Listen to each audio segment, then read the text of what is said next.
Yadavindra Chopra. Sridevi Chopra, and welcome to another episode of Circle of Philosophy. And today's discussion, as you must have guessed, is about parenting. In case if you've not seen the previous episode, you can click on this card above. It is very interesting to see how self-worth or self-confidence is taking its origin in parenting. I think parenting is more of a basic instinct, but it is very interesting to see what you've got to talk about parenting. For me, parenting basically means the love, care, and protection that you want to offer your children, and all your decision making, the behaviors that you have in the relationship with your child, stems from these motives to make sure that they are protected well and grow to their maximum potential. Sounds so simple though, but when we try the same care and protection in day-to-day life, we want to offer it to the children. The children often misunderstand it for being stopped or for blocking their happiness, and they kind of a disconnect, and there's lots happening at the same time. But ultimately, I feel both the parent and the child is left alone helplessly. So why is it so? It's very interesting when you said both are left helplessly, because parenting, one thinks that it's only about the parent, but no one thinks about the child problems. So I'm glad that you brought that up. But you see, this problem is only faced by the humankind, and it's not shared by any other species.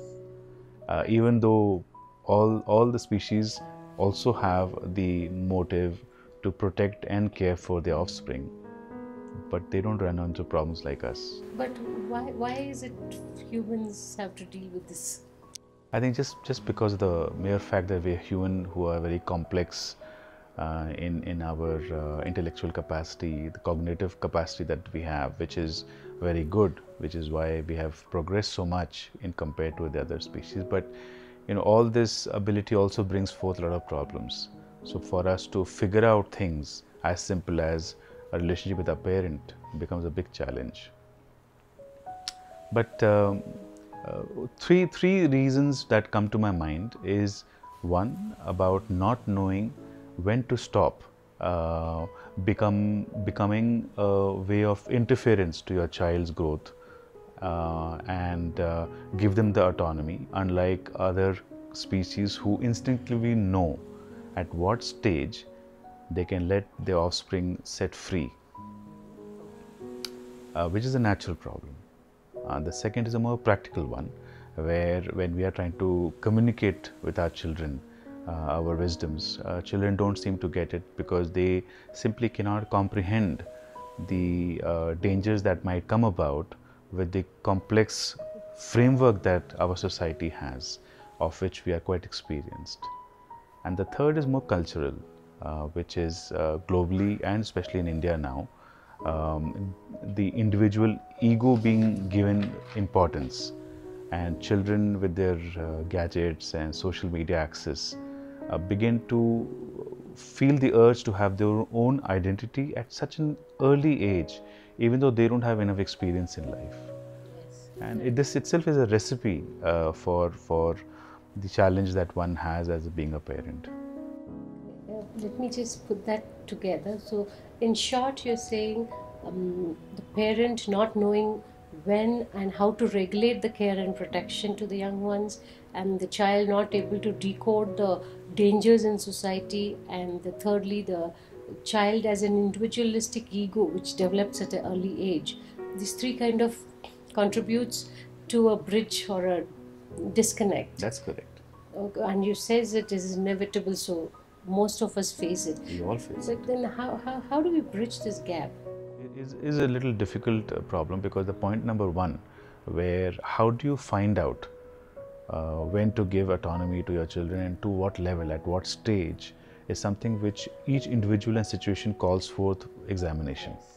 So there is no general framework for that. The second point can offer a bit more optimism, because when we are engaging knowledge to our children, how do we explain to them, help them understand the complexity, primarily if we can start at a very early age. Now, a child of a very young age deeply involves himself or herself in play, and if you can take the time to play with them, it can become a very good medium to pass on those points that you would otherwise seem across as very dictatorial.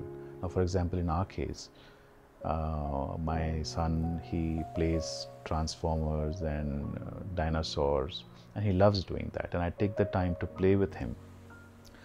The difference being, I try to add a little structure. So we are not just playing a random game, we're using this medium to introduce the concept of a statehood, a country, rules and laws, the king or a leader, the council members, how they make decisions, how laws are passed, downstream societal structures. You have units of family, then you have economic structure, then you have interstate, that means kingdom to kingdom relationship, which comes under diplomacy and trade. And such things, get discussed, and I try to introduce it to my son, and he takes it very easily because it is part of the play. Their world is the play, the world of their play, and that world exists within the more realistic world of our practical life. And if you can take the time to play, you enter the child's world and slow and steady introduce these complex ideas in a very simple way, where they digest it as it's so simple and part of their world, which is a playing world.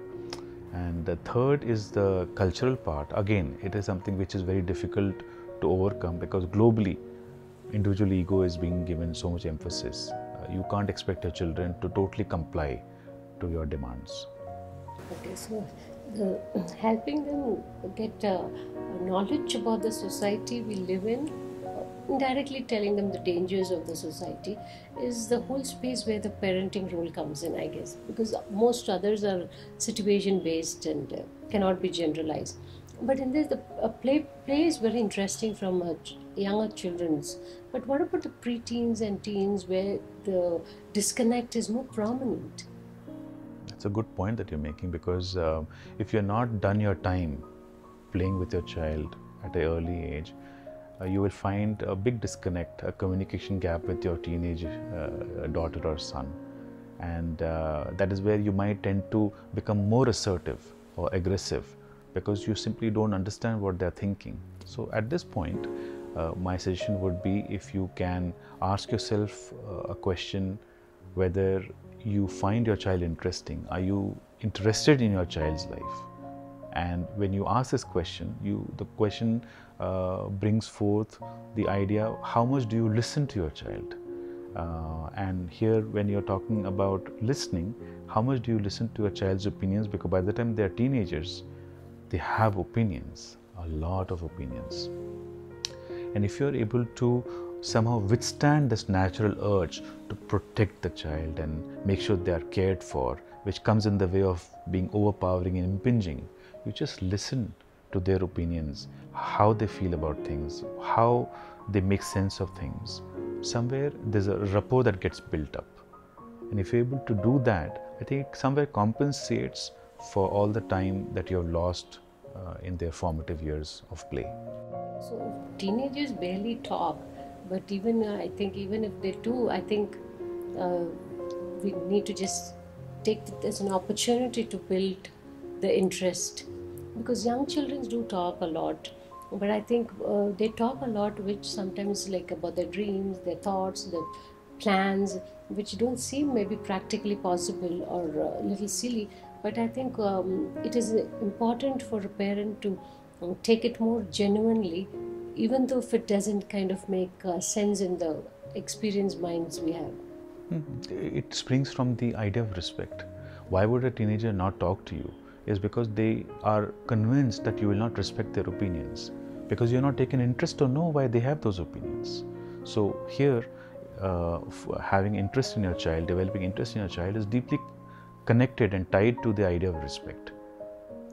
So when you begin to take interest and listen, even if the child who's a teenager is not interested to open up with you, over a period of time, if they get a sense of respect from you, which means they get a validation of respecting their own opinions and feelings.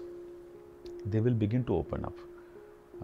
And many parents assume that they are very respectful to their children, but you look at how they respond to a child choices of what they want to eat, at what time, where they want to go, whom they want to go with, what are the things that they want to do. There is suddenly a reaction from parents which is very anti the idea of respect. Instinctive. So instinctive. And this is where I think it's a good idea for a parent to exert their conscious effort to not allow this to happen, because unlike the other creatures, we don't know when to put a full stop. So if you take a little mindfulness step at a time, you may discover, the child will help you discover at what stage you can exert your idea, because the child will be more responsive and receptive. So if we understand something which is good for the child, like for example what it should eat, what it should wear or something, and we know if it's good for it but the child is not taking it, then the only thing we are left with is somehow to have patience, to approach the child again, be persistent in approaching, and in the meantime be tolerant to the rejection, and try to build this gap. You would do that with someone you respect. Okay. So it's absolutely, it would come to you naturally. It would come to you naturally if you have respect for your child. So this idea of respect is very important, which doesn't come so easily. I also see that once the child sees the respect the parent has on it, it also develops its own sense of respect. Of course, self-respect, which is deeply connected to your self-worth. Listening to them, taking interest, and not opposing them. The child is also learning that whatever feelings and opinions that they have, whether they are right or wrong, it can be accepted by the parent and themselves. So then there is a lot of free space for the child to see, because eventually they might change. But the idea is that they will change it instead of being forced to change. And it's so beautiful. There's always a lot more to take on parenting. I would like to leave you with the quotes of Khalil Gibran explaining this beautiful relationship of a parent and a child. Till then, stay tuned and let the wisdom flow. Thank you. You may give them your love, but not your thoughts, for they have their own thoughts. You may house their bodies, but not their souls, for their souls dwell in the house of tomorrow, which you cannot visit, not even in your dreams.